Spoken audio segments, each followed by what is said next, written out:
Right-wingers, as well as fake leftists, like to claim that working people are demanding a nanny state to provide for their well-being, so they won't supposedly want or need to work for capitalist bosses.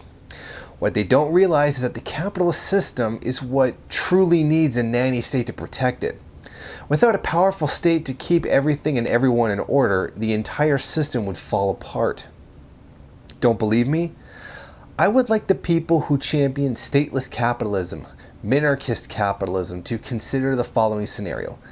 Now, let's say the far-right reactionaries succeed in their goals and they're able to create a society in which a state or region where there's no taxes, hardly any real government, no public services, no state police, no gun laws, and no business regulations whatsoever. However, the region is supposedly capitalist and profit-driven. You are a business owner running a very labor-intensive business and have hired 200 workers, or wage slaves, to produce your stuff. Now, since you're not required to pay them a decent wage or treat them like human beings at all, one day your workers decide they've had enough of your bullshit and decide to unionize. Not only that, but they also decide they want to take over the workplace and give you, their boss, the boot, so they can run the workplace democratically in a non-hierarchical fashion. And to top it all off, because there's no gun laws in the area, each of those 200 unionized workers is able to bear arms in the workplace, so they will easily be able to fight back if threatened. Now I ask you, if that were the case, and there were no state police or anything to prevent this from happening, how would you stop those workers from taking over your business?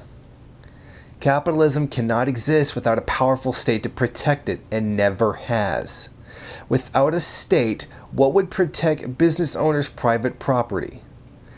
How would business owners prevent their workers from unionizing and taking over the place like the scenario I just mentioned? And don't give me that there's no need for labor unions in a truly free market bullshit. Would business owners have to hire private militias just to keep their workers and private property in check? So remember, the next time you encounter teabaggers or anarcho-capitalists, or anyone else who claims that the working people want a nanny state, as a short-term solution anyway, to get back what was stolen them through progressive taxation, business regulations, etc., ask them how business owners would be able to have control over their workers if it weren't for a big state. See what they say.